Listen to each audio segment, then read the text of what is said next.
নমস্কার বন্ধুরা, তো আজকে আমি করে দেখাবো পেঁয়াজ পাতার পকোড়া। তার জন্য প্রথমেই আমি পেঁয়াজ পাতাগুলোকে কুচি কুচি করে কেটে নিয়েছি।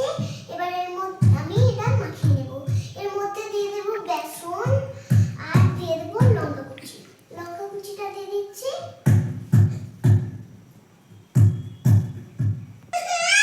তো আমি লঙ্কা কুচিটা দিয়ে দিচ্ছি। তো আমাদের বেসনটা দেওয়া হয়ে গেছিল। আমি এর মধ্যে দিয়ে দিয়েছি হলুদ আর লবণ। এবার ভালো করে আমি মেখে নেব। দেখুন বন্ধুরা, কত সুন্দর মাখা হয়েছে। তো ভাজার জন্য আমি গ্যাসটা ধরিয়ে কড়াই চাপিয়ে তেল দিয়ে দিচ্ছি। এই দেখুন, তো আমাদের তেল গরম হয়ে গেছে। এবার আমি একটা একটা করে ছেড়ে দেব। দেখুন বন্ধুরা, কত সুন্দর হয়েছে। হয়ে গেছে বন্ধুরা, দেখুন আপনারা বাড়িতে করে দেখবেন, খুব খুব খুব ভালো লাগবে, দারুণ লাগবে আর কত সুন্দর হয়েছে।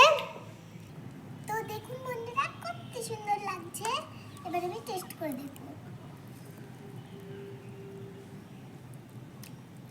দারুণ হয়েছে বন্ধুরা, আপনারা বাড়িতে করে দেখবেন, খুব খুব খুব ভালো লাগবে। আর আমার ভিডিও যদি আপনাদের ভালো লেগে থাকে, লাইক, সাবস্ক্রাইব ও কমেন্ট করে জানাবেন। Ta ta, by.